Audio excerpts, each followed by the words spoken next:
This is bread season. In this video, we're going to talk about the Hinman emails. It's a really popular topic right now in crypto, finance. You see it on Twitter. It's in regard to XRP's lawsuit right now with the SEC. So I'm going to give you a brief definition of what the Hinman emails are, and then I'm going to go into more detail and cover it more. So the Hinman emails include exchanges between William Hinman and other members of the SEC staff in preparation for a June 2018 speech where he talked about how different digital assets might be regulated. So the SEC regulates securities. Right now with the SEC versus XRP case, this whole lawsuit is basically the SEC saying that XRP was an unregistered security and needs to be regulated like one. So all these emails are based around the XRP versus SEC lawsuit. These emails have been leaked recently due to court orders that the judge granted. The SEC tried to cover up these emails and obviously make them not visible to the public or to the case. But when the XRP lawyers granted that they be not only released for the court hearings, but for the public, a judge granted them. And just last week, they were made public to the public.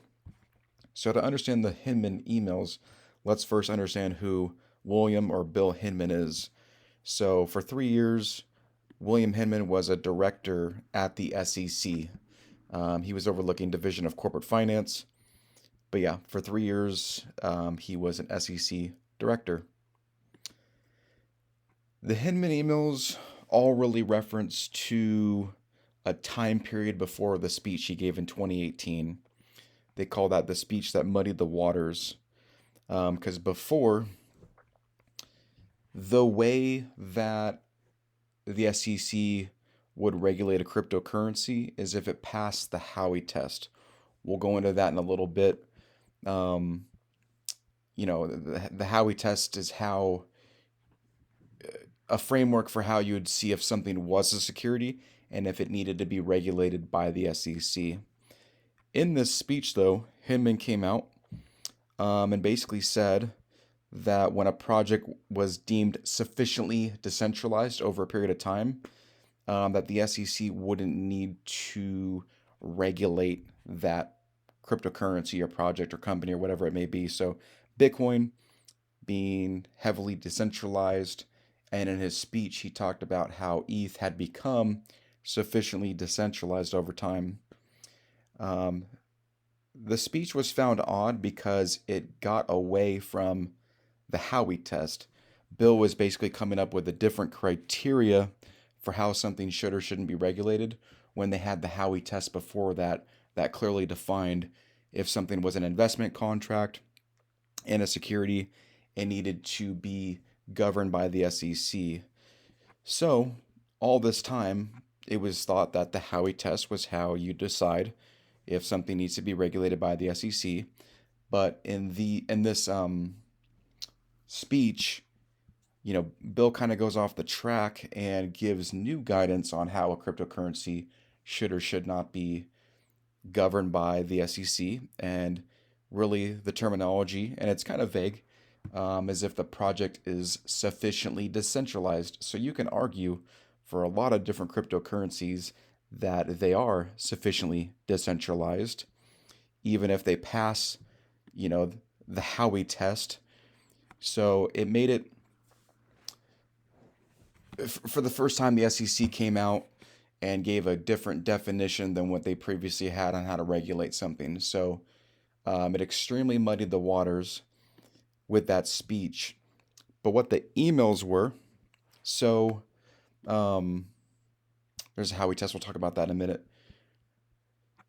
The emails that XRP filed a motion and got granted to be brought up in court and accessed, before that speech was made in 2018, they were able to dig up emails between Hinman and other SEC directors. And there's some examples of these emails. Let's see. Here's one of the emails here, and you can find a lot more. So from William Hinman here to many other SEC members, as you can see in the CCs and the twos. Attached, please find a draft of the speech I had mentioned before. So these emails are before the speech he gave in 2018. So going back to this, which suggests that we do not need to see a need to regulate ETH as it is currently offered as a security. So in his emails, he's talking about how we don't need to regulate projects like ETH because they are decentralized. In some of these emails, there is pushback from other SEC members saying that, hey, why aren't we using the Howey test to decide if we need to regulate something? And there's other people in agreement, and then there's other people in disagreement. So these emails show a couple things. They show a lot of disagreement between different SEC members on how to regulate something. And it shows the unneeded push for Bill or William Hinman to give this speech.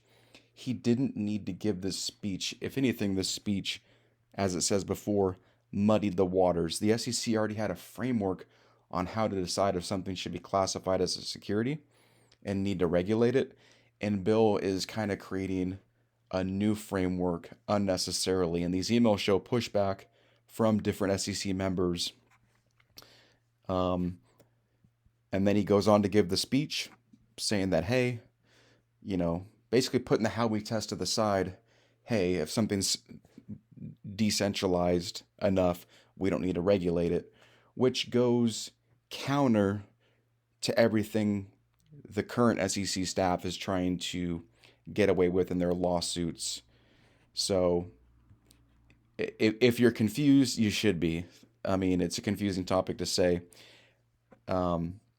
This is going to sum up. So this is the CEO of XRP. I'm going to turn this up. Hopefully you can hear it. Long video. Read it. But this is his thoughts on what the SEC emails back and forth to each other between Hinman and other SEC officials. This is his thoughts on what those emails mean. At best, these documents show that senior officials at the SEC couldn't agree on the law and told Bill Hinman directly he would confuse the public even more about the rules for crypto. At worst, they show that Hinman deliberately ignored the law, and he tried to create new laws, something only Congress can do. And while he was a public servant, Hinman received millions of dollars of. So, as you can see, best case scenario, these emails show that even amongst SEC members, there's confusion on how to regulate cryptocurrency, stating unclear laws. And then worst case, and he gets into this a little bit more, and this is kind of for a different video. Worst case, Bill Hinman or William Hinman has a different motive to create different laws, which, as Scarlet House says, isn't even legal. So, yeah, once again, if you're confused, you should be. Even the SEC is confused on how to regulate cryptocurrency, which is proven in these emails. And it was unnecessary for William Hinman to make this speech where he creates a new framework on how to regulate cryptocurrencies. We can make a whole other video on why he might have done this. There's links to a firm he's affiliated with having other ETH investors there, but that's a whole other video which goes down a completely different rabbit hole. The normal way that the SEC sees if they need to regulate something is the Howey test. So a Howey test is a legal test used in the United States to determine whether a transaction qualifies as an investment contract, thus is considered a security under federal law. So this has been around for 90 years. The Howey test, so for something to pass the Howey test and be considered an investment contract and to be governed by the SEC, a transaction must contain an investment of funds. Let me go back. According to the Howey test, so to pass the Howey test, A transaction must contain an investment of funds in a group venture with the expectation that all gains will come from group efforts. A transaction is deemed as a transaction is deemed as a security if it satisfies these requirements, in which case it is subject to securities laws and regulations by the SEC. So this here, the Howey test, is how for really just about 90 years or 80 years, this was the framework on how to decide if something was a security. The speech here that William Hinman gave in 2018 created a whole other different framework, um, and the emails show the thought process before the speech. So it was super smart on XRP's lawyers to dig up these emails because 2018 is when Hinman gave clarification on how something should be regulated. The emails before put you into the mindset of these XR or of the SEC officials on how they want to regulate something. So, best case scenario, there's even confusion amongst themselves on how to regulate something. A worst case scenario, as Garlinghouse says, there's another motive that pushed Hinman to change the rules. But either way, this just completely shows the lack of transparency, by the SEC on how something should be regulated. This is what XRP's, pushing for in the case. If the SEC is coming out and saying, "Hey, we are a security and we need to be regulated like one," but your own SEC officials have come out and said counterintuitive. So, um, overall, super confusing time for regulation and clarity in the cryptocurrency field. Hopefully, these emails give a judge some kind of, how can I say this? We're going to tell a lot on what the judge rules. Is it possible the judge says, "Hey, you guys, the SEC, are classifying ETH as a security," when in your own words, you said if a project, if a project isn't decentralized enough, it shouldn't be. So the lack of clarity could um, kick the SEC in the butt, but it's also super hurtful to the industry. So hopefully we get some clarity soon. But just in summary, the emails before a speech where Hinman laid out the framework showed that the SEC was not in agreement, and Bill kind of went off on his own and created a new framework on how something should be regulated. So super, super muddy waters, as this article says. Super confusing. Even SEC members amongst themselves can't even come to a conclusion on how something should be regulated in the cryptocurrency space.